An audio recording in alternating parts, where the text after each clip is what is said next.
le chemin.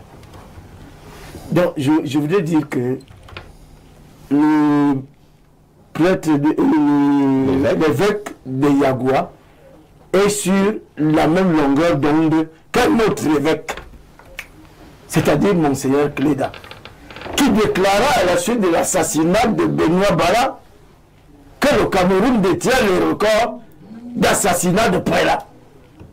Ne serait-ce que pour ça, l'Église catholique a de bonnes raisons d'être contre la candidature du président Biya. Parce que c'est sous lui, en 42 ans, que tant de prélats sont tombés. Je vous dis tout simplement que, ne serait-ce que pour cela, l'Église a de bonnes raisons d'être contre sa candidature. Au moins, parce qu'ils peuvent penser qu'ils ne mourront plus.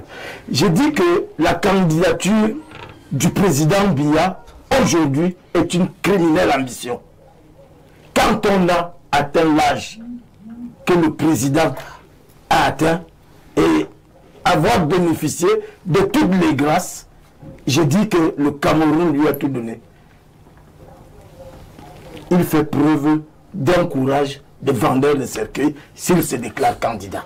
Ah bon? Regardez, le Cameroun détient tous les records. Non, moi je dis que je suis une des victimes. Ma génération... Vous êtes obligé de chercher toutes ces expressions juste pour commenter la candidature de Biya. C'est la bonne. Pardonnez ma carence de vocabulaire.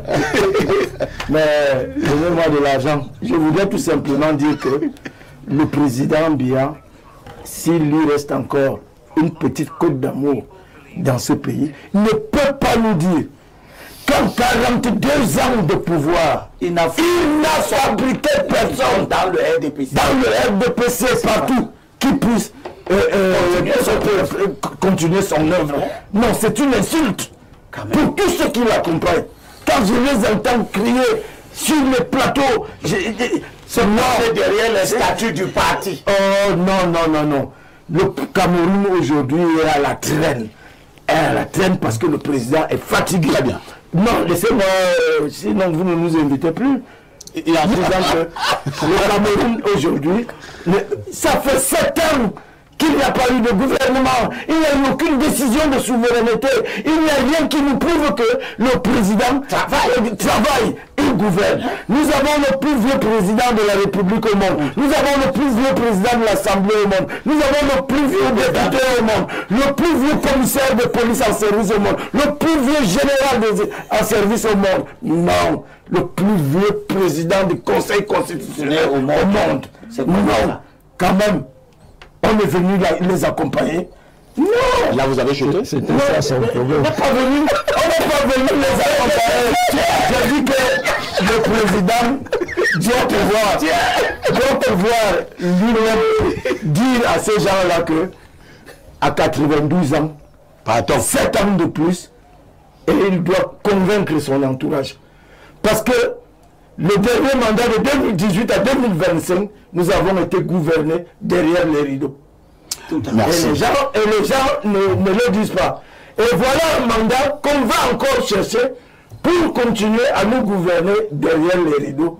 Vraiment, si le président, la considération, les hautes institutions de la flatterie de la Haute-Salaga, si le président a un peu de respect, je comprends ça. La Haute-Salade achète pas ici Saint-Éloi Bidou. Ça, ce sont des propos. Ce sont des réalités. Non. Le président a pris les... La Haute-Salade est un système politique. Non, toi ne parle pas.